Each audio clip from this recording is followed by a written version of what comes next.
Hello बच्चों, कैसे हो आप सब।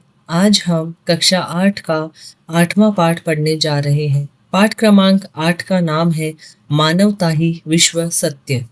मानवता और भाईचारे की भावना से ही संसार में परिवर्तन आ सकता है। सब मिलजुल कर रह सकते हैं और जग हित के लिए यह दोनों चीजें बहुत ही जरूरी है। तो इस कविता में कवि सुमित्रा नंदन पंत ने मानवता, विश्व बंधुत्व, सद्भावना और सहयोग पर बल दिया है। उनकी इच्छा है कि सभी मिलकर उन्नति करें और यह अणु युग धरती पर स्वर्ग लाने में महत्वपूर्ण भूमिका निभाए। तो इस कविता में मानवता, विश्व बंधुत्व की भावना, सद्भावना और सहयोग पर बल देते हुए कवि सुमित्रा नंदन पंत कहते हैं कि मनुष्य देश और काल के बंधनों को तोड़कर चंद्रलोक और अंतरिक्ष में पहुंच गया है। विश्व के अनेक देशों के मेल से ऐसा संभव हुआ है। कवि आशा करते हैं कि अंतरिक्ष के प्रत्येक ग्रह उपग्रह पर सभी जगह धरती की हरियाली फैल जाए, जिससे सुख संपन्नता आए, सब मंगलमय हो, सभी देश मिलकर उन्नति करें। और कवि चाहते हैं कि यह अणु युग धरती पर स्वर्ग लाने में महत्वपूर्ण भूमिका निभाए। कविता हम शुरू करते हैं।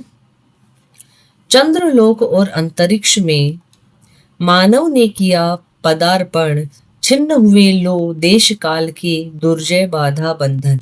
पदार्पण का अर्थ है प्रवेश या आगमन, छिन्न का अर्थ है खंडित, दुर्जय दुर्जय का अर्थ है जिसे जीतना कठिन हो। तो मानव ने देश काल के कभी न जीते जाने वाले बंधनों को तोड़कर चंद्रलोक और अंतरिक्ष में प्रवेश कर लिया है। मानव ने सभी दिशाओं पर विजय प्राप्त की है। दिग्विजय मनुष्य निश्चय, कितना महत्वपूर्ण यह क्षण। भेदभाव विरोध शांत कर निकट आए सब देशों के जन। तो अंतरिक्ष में जाने का यह क्षण बहुत ही महत्वपूर्ण है, क्योंकि इसके लिए सभी राष्ट्रों ने अपने भेदभाव और विरोध समाप्त कर दिए। उन्होंने एक दूसरे के साथ मिलकर काम करने का निश्चय किया है। युग युग का पौराणिक स्वप्न हुआ मानव का संभव। शुभ समारंभ नए चंद्र युग का, भू को दे गौरव। प्राचीन काल से मनुष्य ग्रह नक्षत्रों पर विजय के सपने देखता रहा है, जो अब मानव के चंद्र पर उतरने से सच हुए हैं। इससे इस पृथ्वी का गौरव बढ़ा है। फहराए ग्रह उपग्रह में धरती का श्यामल अंचल, सुख संपद संपन्न जगती में बरसे जीवन मंगल। तो कवि कामना करता है कि हमारी पृथ्वी जैसी हरियाली सभी ग्रहों में फैल जाए। तो यहाँ पे श्यामल का अर्थ लिया गया है हरा भरा गहरे हरे रंग का, जिसको कहते हैं हरियाली। और सुख संपद, संपद का अर्थ लिया गया है संपदा या संपत्ति या धन। तो कवि कामना करता है कि हमारी पृथ्वी जैसी हरियाली सभी ग्रहों में फैल जाए, चारों ओर संपन्नता तथा सुख हो और कल्याण की भावना का विस्तार हो। देश सभी मिल बने नव दिक रचना की वाहन, जीवन पद्धतियों के भेद समन्वित हो विस्तृत मन। तो यहाँ पे दिक, दिक का अर्थ लिया गया है दिशाओं से, और पद्धतियों से यानी रीतियां या परिपाटियां जो चली आ रही हैं, समन्वित यानी इकट्ठे या एक साथ। तो सभी देश मिलकर उन्नति करें और दिशाओं को नया रूप देने का कार्य करें। वे विभिन्न जीवन शैलियों के भेदभाव भुलाकर उदार मन से एक दूसरे के साथ मिलकर कार्य करें। अणु युग बने धरा जीवन हित, स्वर्ग सृजन का साधन। मानवता ही विश्व सत्य, भू राष्ट्र करे आत्मार्पण। तो मेरे तेरे का भेदभाव ना रहे। कवि की आकांक्षा है कि अणु और परमाणु से धरती का उपकार हो, विज्ञान की यह उन्नति धरती पर स्वर्ग लाने का साधन बने। मानवता के विस्तार के लिए सभी देश अहंकार का त्याग करें और भाईचारे का विस्तार करें। तो इस कविता के कवि हैं सुमित्रा नंदन पंत। तो यहाँ पे हमारी कविता खत्म होती है। आगे हम बढ़ते हैं श्रुतलेख की तरफ। श्रुतलेख के लिए शब्द हैं पदार्पण, दुर्जय, दिग्विजयी, निश्चय, महत्वपूर्ण, क्षण, पौराणिक, स्वप्न, समारंभ, उपग्रह, संपन्न, पद्धतियों, समन्वित, विस्तृत, सृजन, आत्मार्पण। आगे हम बढ़ते हैं मौखिक और लिखित प्रश्नों की ओर। तो मौखिक का पहला प्रश्न है, ग्रह उपग्रह में धरती का आंचल फहराने से क्या तात्पर्य है? तो इसका तात्पर्य है कि धरतीवासी अंतरिक्ष के सभी ग्रहों और उपग्रहों में जाकर उनकी जानकारी ले। ख है, धरती को स्वर्ग कैसे बनाया जा सकता है? तो मानवता की भावना का विस्तार करके वैज्ञानिक उन्नति से मानव को लाभ पहुंचाकर धरती पर स्वर्ग बनाया जा सकता है।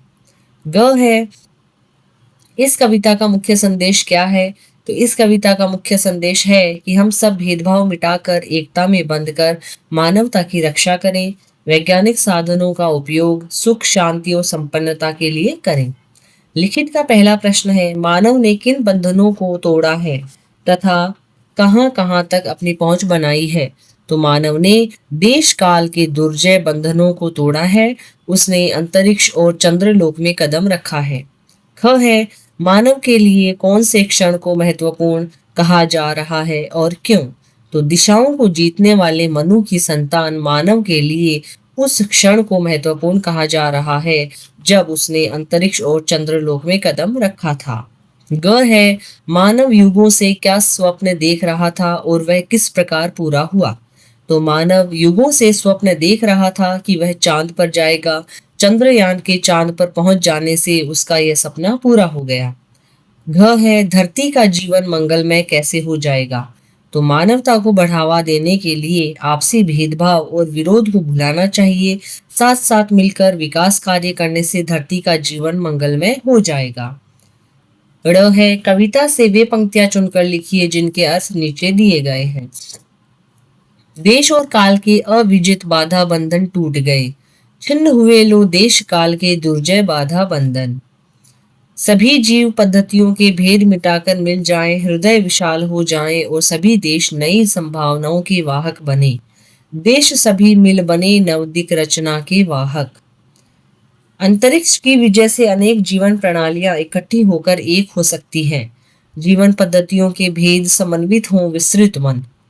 आगे है पठित गद्यांश। एक गद्यांश दिया गया है, उसके नीचे प्रश्न उत्तर है। तो उसका पहला प्रश्न है, कवि सभी देशों को मिलकर क्या बनने के लिए कह रहा है?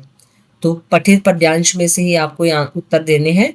तो कवि सभी देशों को मिलकर दिशाओं को नया रूप देने के लिए कह रहा है। दूसरा है, जीवन पद्धतियों के भेद कैसे हो सकते हैं? तो उदार मन से एक दूसरे के साथ मिलकर कार्य करने से जीवन पद्धतियों के भेद एक हो सकते हैं। तीसरा है, कवि अणु युग को किस रूप में देखना चाहता है? तो कवि अणु युग को धरती के लिए उपकार करने और धरती पर स्वर्ग लाने के साधन के रूप में देखना चाहता है। चौथा है, मानवता को विश्व सत्य बनाने के लिए किसका अर्पण होना चाहिए? तो मानवता को विश्व सत्य बनाने के लिए सभी देशों को अपने अहंकार का अर्पण कर भाईचारे का विस्तार करना चाहिए। आगे है सोच कर लिखिए का प्रश्न। तो सोच कर लिखिए का प्रश्न है, मानवता के मार्ग पर चलने से हमारे व्यक्तित्व में किन गुणों का समावेश होता है? तो मानवता का मार्ग हमें मनुष्यों के व्यक्तित्व में प्रेम, भाईचारा, सत्य, त्याग, परोपकार, सहयोग, सद्भावना, समानता, सहनशीलता, कर्तव्य बोध, कर्तव्य निष्ठा, एक दूसरे की भावनाओं के प्रति आदर भाव, नियमों और अनुशासन पालन आदि गुणों का विकास करता है। तो यहाँ पे हमारे मौखिक और लिखित प्रश्न समाप्त होते हैं। आगे हम बढ़ते हैं भाषा से व्याकरण के प्रश्नों की ओर। तो भाषा से का पहला प्रश्न है पर्यायवाची शब्द। तो मानव, इंसान, मनुष्य, पृथ्वी, धरा, भू, संपदा, संपत्ति, समृद्धि, रचना, निर्माण, सृष्टि, मंगल, शुभ, कल्याण। प्रश्न संख्या 2 है, पौराणिक शब्द पुराण में इक प्रत्यय लगाने से बना है। इसी प्रकार इक प्रत्यय लगाकर 5 शब्द बनाने हैं। राजनैतिक, धार्मिक, सामाजिक, नैतिक, औद्योगिक। इसमें आप अपने शब्द भी ऐड कर सकते हैं। प्रश्न संख्या 3 है, दिए गए शब्दों को पढ़िए। तो आपको शब्द दिए गए हैं, तो पाठ में आए इन शब्दों का शब्द परिवार हमें बनाना है। तो देश, देश का स्वदेश, विदेश, देशकाल, देशी, देशांतर, देशाटन। युग, युगीन, युगांत, युगांतर, युगानुरूप, युग चेतना। जन, स्वजन, दुर्जन, निर्जन, विजन, जनादेश। सुख, सुखी, सुखदाई, सुखवंत, सुखवती, सुखांत, सुखानुभव। संभव, असंभव, संभाव्य, संभावित, संभवतः, संभावना। प्रश्न संख्या 4 है, दिए गए वाक्यांशों के लिए एक शब्द पाठ में से छांटकर लिखना है। जिसे जीतना कठिन हो दुर्जय, जो पुराण से संबंधित हो पौराणिक, जो हो सके संभव, जो मिला जुला हो समन्वित। आगे प्रश्न संख्या 5 है वर्ण विच्छेद, तो यहाँ पे शब्दों के वर्ण विच्छेद किए गए हैं। प्रश्न संख्या 6 सामासिक पदों का विग्रह, तो यहाँ पे पाठ में आए सामासिक पदों का विग्रह करना है। भेद भाव, भेद का भाव, उपग्रह उपग्रह, ग्रह और उपग्रह, जीवन मंगल, जीवन में मंगल, जीवन पद्धति, जीवन की पद्धति, अणु युग, अणु का युग, धरा जीवन, धरा का जीवन। प्रश्न संख्या 7 है उदाहरण के अनुसार प्रेरणार्थक क्रियाओं का निर्माण कीजिए, तो धातु दिया गया है, उसमें प्रथम प्रेरणार्थक क्या है और द्वितीय प्रेरणार्थक क्या है वो लिखना है। तो देना, दिलाना, दिलवाना, बनना, बनाना, बनवाना, मिलना, मिलाना, मिलवाना, उठ, उठाना, उठवाना, करना, कराना, करवाना। तो यहाँ पे हमारे प्रश्न उत्तर समाप्त होते हैं। आशा है आपको कविता अच्छे से समझ में आई होगी। धन्यवाद।